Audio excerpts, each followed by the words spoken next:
Welcome to episode 9 of the Star Trek Discovery Look Back. It's me, David, from Synthaholics, and joining me again is Jen, the Klingon Pop Warrior. Khada! We're on episode 9, Into the Forest I Go.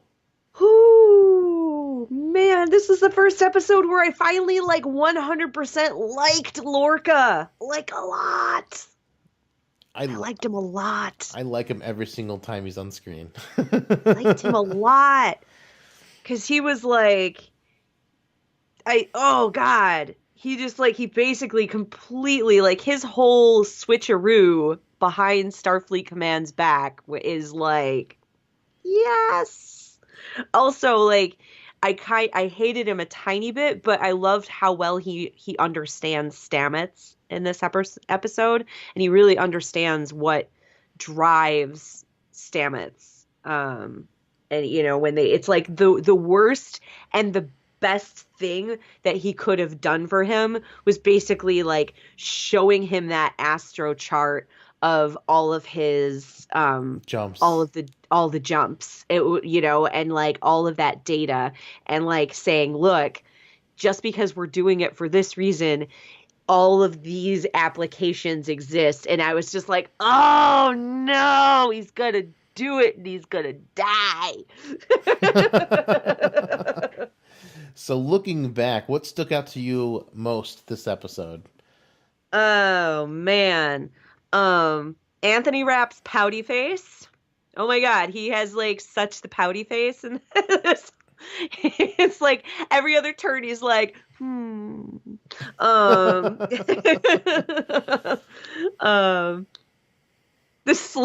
love some of these notes that I have. Anthony Rapp, pouty face, slowest Klingon ship decloaking ever.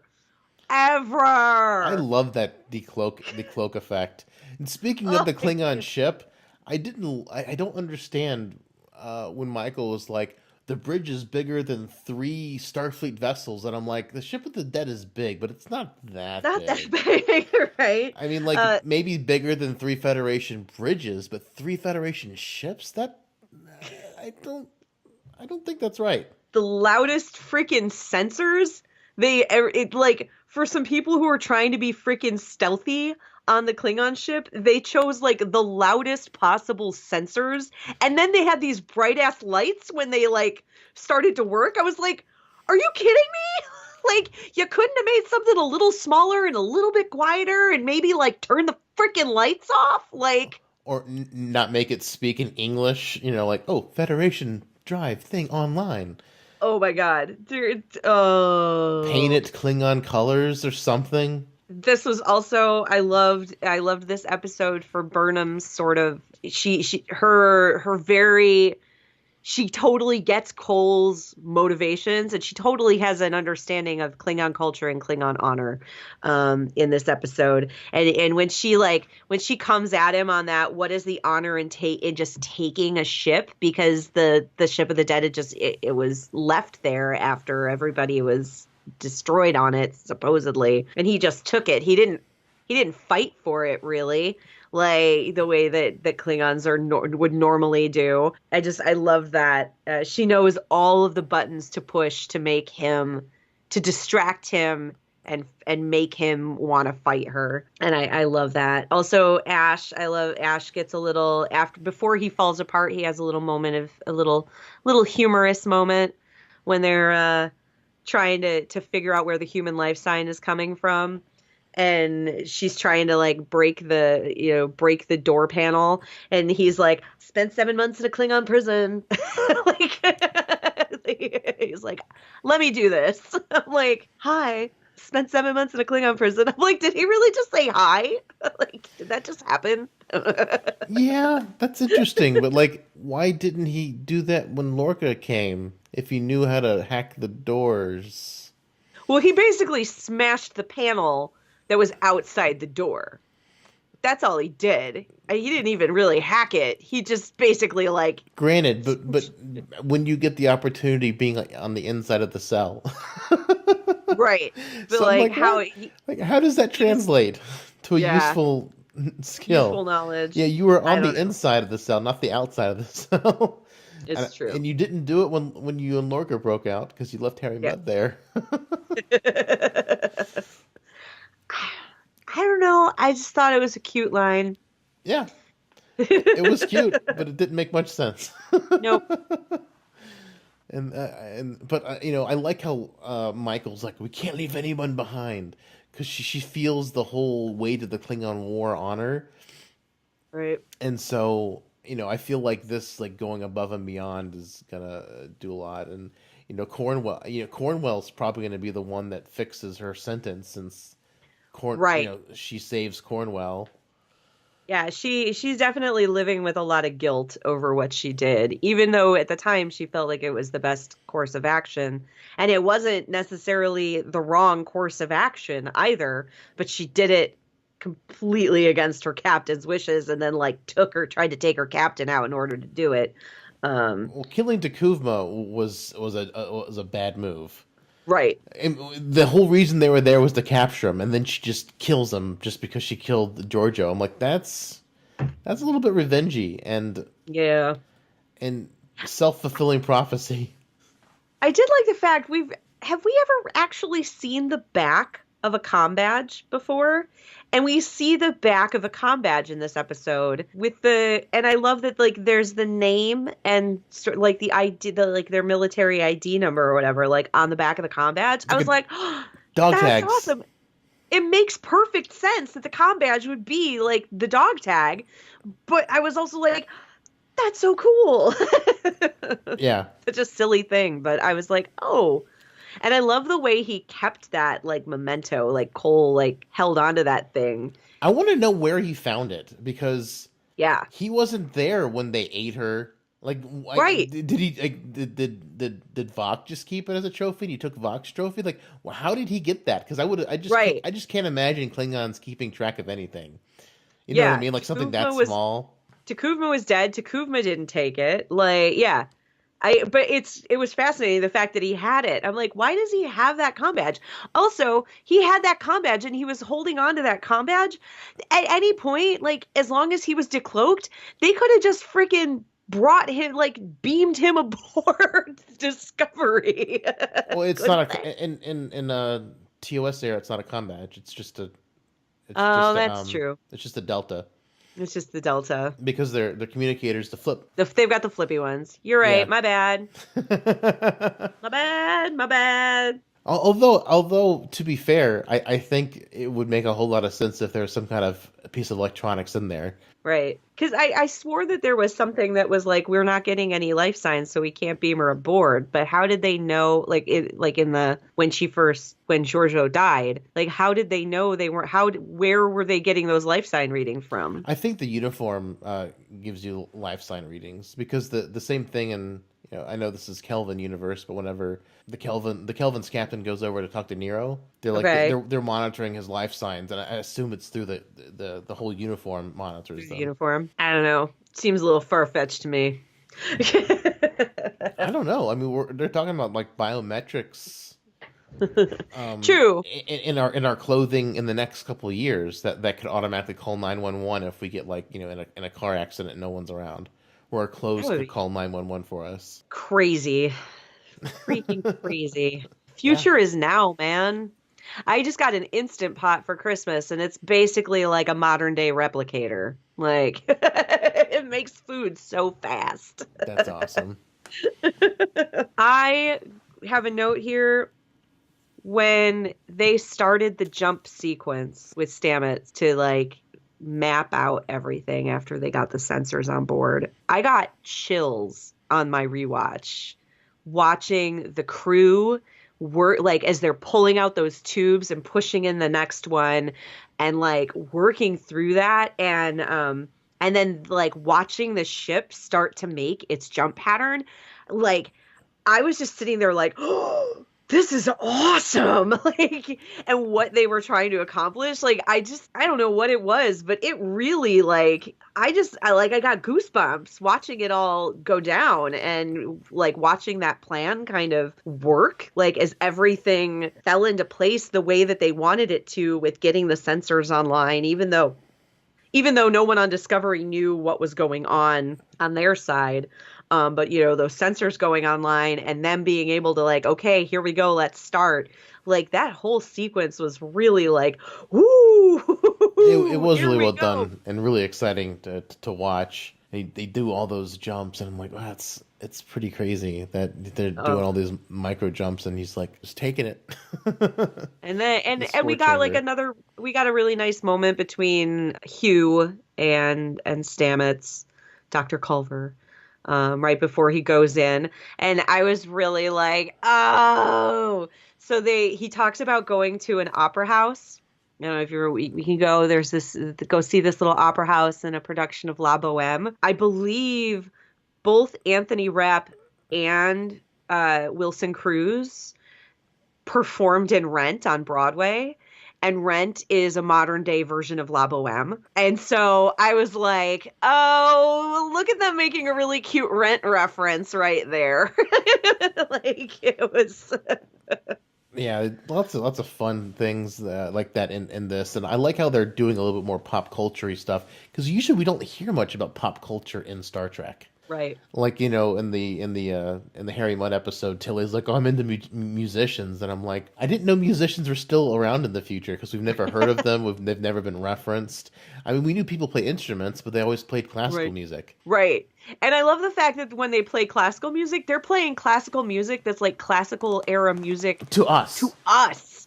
Like, so it's just like supremely ancient at that point Yeah, in super history. ancient music. Like they should be playing like John Williams Harry Potter scores or something, because that Right. would be Or like, like Zeppelin, like, I don't know, anything. Some Pink Floyd. But or I don't know, in the like Kelvin timeline, Beastie Boys is classical music. So right? Get some like Britney Spears up in there or something. I don't. oh, It's I think always got I would laugh. I would love to see Janeway listen to Britney Spears. like, why is it got to be La Boheme? Like, why can't they go see Hamilton? I just...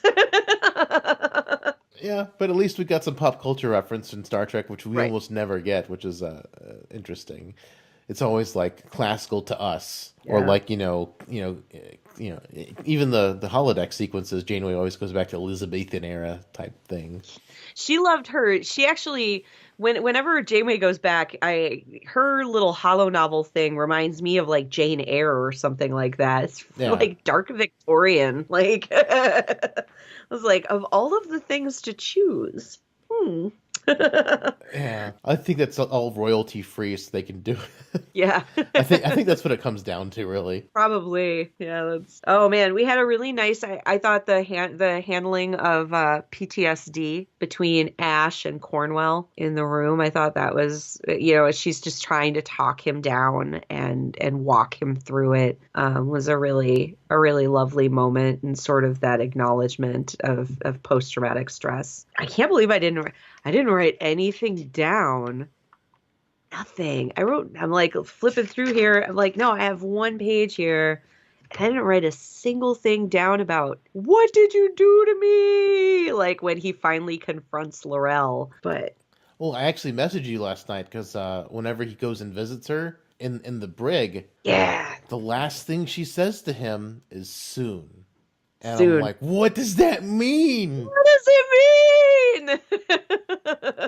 Like is human skin just gonna fall off and we've got Vogue? Like what's gonna happen? Well, speaking of Vok, did you see the hero posters for the second half of season 1? No. Well, there's hero I posters. There's like Lorca, Saru, Burnham, and Vok. oh. I thought that was crazy. You're gonna Like, have to send me. You're gonna have to send me that link after this is over, yeah, I'll have and to, include it down there in the show in notes. the comments. Yeah, but yeah, I saw it. They have there a couple hero posters, and there's Vok, and I'm like, that's weird. Interesting. Just I something, felt like just something I need to point out is like we're recording this before episode 10 starts. I know this yes, episode will be out after episode probably 11 airs, but we recorded this beforehand, guys. So we are totally blind to what's happening going forward. This is the look back, so we're just We're staggering these as looking they come back. out. We're looking. We can't look forward yet. Yeah, I am super excited. All right. So at the beginning, you were saying you really fell in love with Lorca, and I interrupted you and asked you the looking back question. So what about Lorca this episode? I don't know I felt like for the first time his motives were, I don't know, like his motives didn't feel crappy or underhanded to me. Like he was like, we can do this. We have the power to do this. I'm sure of it. You guys have 3 hours to figure it out. And if you can figure it out, we're going to go do it. And if you can't figure it out, then you know what, we're going back to Starfleet Command. But like, I love that he there was just something about the way he did that to me was like a little bit of Captain Kirk roguishness, and like it was like snuck in there, and like a little bit of Janeway's devil may care kind of snuck in there.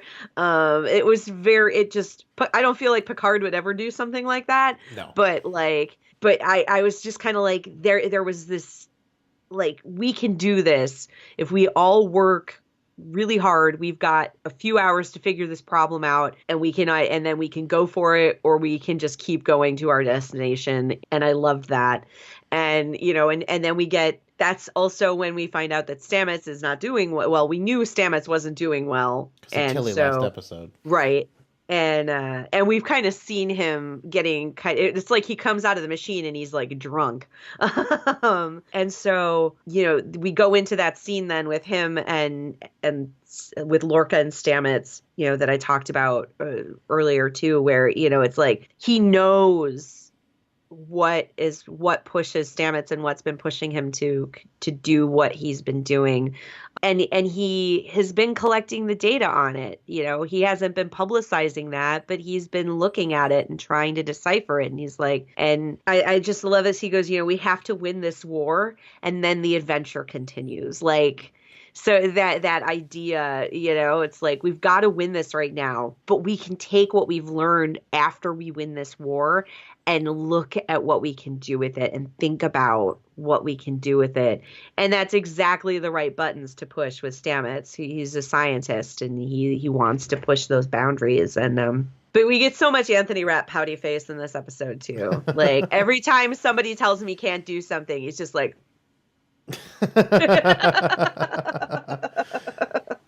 well, but with Lorca though, everything he does is like a double standard. Do you think he's being genuine, or do you think he's just doing things to get what he wants? I don't know. Like for me, this particular episode, on my rewatch, something clicked with me on the rewatch, and I was like, oh man, I really like this guy.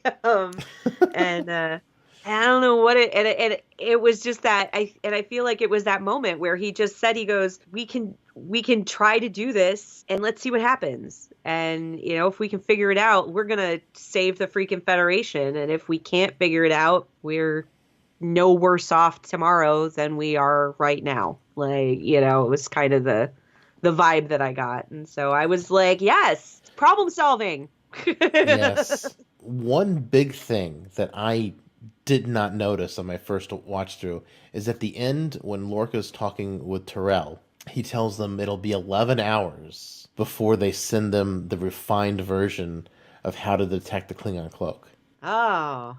So they jump well before that happens. Yeah. Starfleet still doesn't know how to fight the Klingon ships.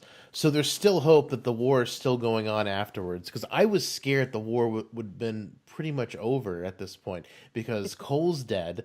We have no other named Klingons. I mean, we've got L'Rell, but she's on Discovery. We've got L'Rell, who's locked up. And we've got Voq, who right now is like... May or may not be Ash Tyler.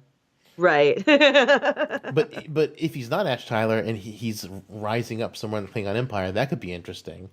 Right. And then we have Dinesh. She's the only other named Klingon we have, but we only saw her twice. Yeah. She had that cool face thing. Yeah, that face jewelry. Yeah. Love that. the plate, the ridge jewelry. Yeah, it's hanging off of her head. But I think it had some like nose piercings. Like Loved that. It's like, oh, you're fancy. Fancy Klingon. Fancy Klingon broad.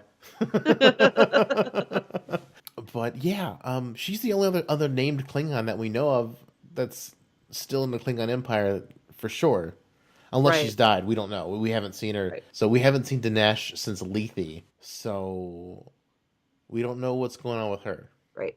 Anything is possible right now. But the Klingons it's not looking good for the Klingons at this point. Like, it's not, but the Federation doesn't have it. And I think that they are in the mirror universe. I'm almost 100% sure they're in the mirror universe because that final jump. That final jump. Because Jonathan Frakes is the one who dropped the mirror universe bomb, and he's the one directing episode 10. Interesting. Well, and like you saw, like the phase shifting of the two ships, the ship split out, and then it split out and came back together, and split out and came back together. So I'm like, yeah. But then the question is, did the alternate universe, mirror universe Enterprise, end up in the regular timeline? These things and more coming in the next section of the season. That would be super interesting if that did happen. Oh man. I can't wait. I can't wait to see what's going to happen. There's so much, and there was crazy, freaky Klingon sex that happened at the end of this episode, and like, I don't know, like, so much stuff happened in this episode. There was beautiful explosions, and we watched the poor Klingons kind of just go flying into space, and... I was sad to see Cole go. I was hoping he'd be like the bad guy through the entire thing. I agree. Like, his face paint, I was down with the face paint. Oh man, see, one of the things that we talked about in the last episode, we were talking about Cole and how he kind of like just walked away from L'Rell when she didn't really talk to him with Cornwell. But at this point now, we know he does not trust her worth anything. Like she is as good as gone to Grethor as far as he's concerned. Like he knows she's lying. And Cole is such a weird Klingon. Like he always likes feigning ignorance before he like busts something out. Because whenever he comes back and the butcher's knife, he's like, "Oh, I'm just wanted to show respect and then as soon as Vok leaves and comes back, he's taking control of everything." He's political. He is like. He's very political. He plays the game, which is not a very Klingon thing to do, to play politics like that. But he does. And then he paints her face. It's like, oh, you're part of me. And it's like, oh, wait, no, you're not. I'm just... Right. I'm marking you so you feel bad about being marked. Fool. Like Dark Helmet. Yeah. I want to see Cole. I want to see Cole playing with all the action figures, the L'Rell and the Michael Burnham figure, and the Vok figure, and the Ash Tyler figure. Oh, that'd be great. Oh man. And then one of the other houses of Cole guys walks in. And is like, "What are you doing? Nothing." Pog. I want to see this Cole version of Spaceballs now. Yeah, right. I don't know. There a lot happened with this episode. It didn't necessarily feel like the last episode. CV Pachem felt a little more Trek. There was this sort of adventure on a planet and things happened. Whereas this episode was kind of like, all right, we've got a few loose strings to tie up, but then we're going to blow your minds by the end of this episode and set you up for some crazy stuff for episode 10 and the second half of the season. So like, the only reason I know that a Mirror Universe episode is happening is because I was at that con when Frakes dropped that knowledge bomb on the room, and that was crazy. I mean, we know it's coming. Yeah. Is it coming this next episode? Is it coming in 2 episodes? We don't know. But I can't wait. I can't wait to see a Mirror Universe Lorca. Like, what is that going to be? Maybe he's much more friendly. Maybe. Who can say? I don't know. It's going to be interesting to see how it works out. But even if Jonathan Frakes didn't drop any bombs, I think they would have... They've been hinting at Mirror Universe ever since Stamets took the tardigrade DNA. Yeah, well, there was that moment where his mirror image, did something different. And I was like, whoa! "Oh, is he in the? Have we been in the mirror universe this whole time?" Yeah, there's Like, there's that, and then Lorca showing Stamets all the possible permutations. That's also hinting at mirror universe. Like they've right. been hinting at it throughout the season. Yep. So I think we would have been made that connection even without Jonathan Frakes' spoiler-tastic intervention. Yeah. Oh man, that was great. I've never heard or such a large room go so quiet. It was like a vacuum, and then all of a sudden an explosion of sound, and he was like, "Oops." Oh, that's awesome. Oh man, I wish I could have seen that. I'm glad you did. It was crazy. Oh, and it took a second. I think the reason that things went quiet was it kind of took a second for people to be like, "Wait, did he just like give us a little like mini spoiler into something that's happening with Discovery?" Because things had been so tight-lipped about the show. Oh yeah. That like no, and so all of a sudden it was like, did that just happen? Oh my God, that just happened. Everybody's like tweeting and going crazy. Like, well, because they have been tight-lipped about it. That's why I think episode 10 is for sure the mirror universe, because I don't know if the directors have been privy to what's happened in previous or other episodes. You know what I mean? right. So I mean, if he knows there's a mirror universe episode and he directed this episode, then Right. it's so likely that this is the mirror universe episode. That and Star Trek timelines has been very Pushing specific the mirror universe. a lot right now, because when Discovery came out, there was a big Discovery push, and now Yep. there's been a mirror universe push. Yes. And I want to say that event around the 14th is going to be mirror Discovery characters, because they can't do it around the 7th because Right. the event starts on Thursday. Right. So they can't drop this. That would be, they'd probably get in trouble. But if they keep the mirror universe stuff going for another week, beyond the 7th, they could start dropping Discovery mirror characters. Yeah. Oh man, For the next couple weeks. I love my mirror Picard though. I love him. I am so ridiculously obsessed with that game. Like it's so silly, but I just freaking love it. It's like it's my Pokemon. I just want to collect them all. Like Yeah, I play it when I remember to. I'm so busy editing a lot. I don't always remember. But wow, the look back. So what do you, before we go, what are your thoughts on Ash? Is Ash Vok? Is Vok Ash? Has it been a red herring the entire time? I am so confused. I feel like we got like some big hints that it is very possibly Vok. Like, but also, I was never clear if there was that level of a relationship between Vok and L'Rell. I think they were having some pillow talk when they were pulling that thing out of that Discovery. I mean, out of the Shinzu. Because they were talking very softly for Klingons. That's true. but like there is definitely something there, and it's like, did they basically wipe his memory and implant like a whole person there? I don't know. It's seeming very much like, I feel like at this point we are really being led down the path of Vok and Ash being one and the same. Mm-hmm. But like, I also feel like I having a couple friends who have seen pieces of the scripts because of doing Klingon translation stuff, and they've been very tight-lipped. Like, they're not letting anything go, besides the fact that it was kind of like all of the things that the writers want people to be talking about and the paths that people are going down with their thoughts, they have planned for all of it. So like the writers, they have been planning for fans to talk like what we're doing right now. And they are, I think, going to be the ones laughing in the end. And so I don't know, like, part of me hates to speculate because I just want to be surprised and just go along for the ride. But part of me is also like that kid who really wanted to know what was in all of her presents before Christmas. Like, oh yeah, like I just want to know, like, just tell us. Yeah, it's hard to tell, especially since they released that Vok hero poster where they show Vok as a Klingon, and it's just kind of like.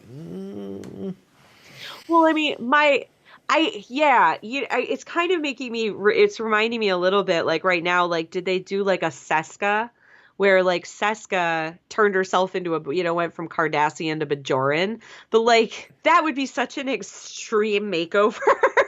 Yeah. Like going from this like generation of Klingons to human that I'm like, but I mean, you're seeing like what looks like grinders and in that sort of like flashback that he's having where there's sexy times with Laurel going on, and then there's like grinders and knives and blood, and it's just like, what did they do to him? I just, oh, what did they do to him?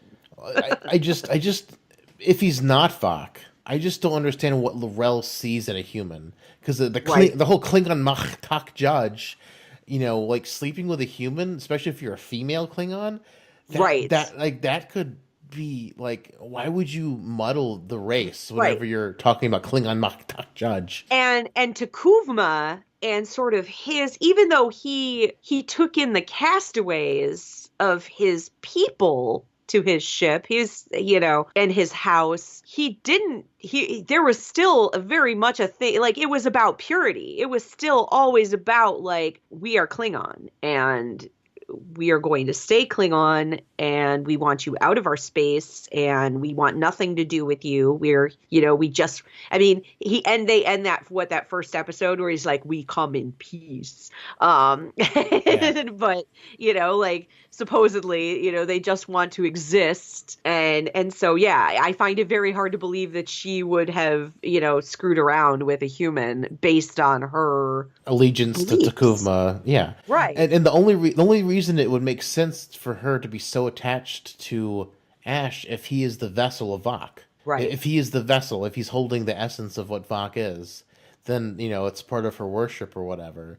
To make love to him or whatever. But just if he's just really a human, like, why would she sully the Klingon race? It's against everything she believes, especially if she can get pregnant. Right.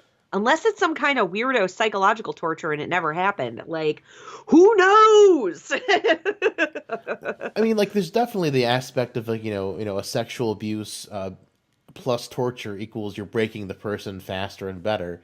But at the same time, still, like, Vok didn't even want to take the part from the ship. Yeah. And so, like, sleeping with a human just seems like that just seems so far away from the whole Klingon Machtak judge mentality. Right. So I don't know. It's interesting.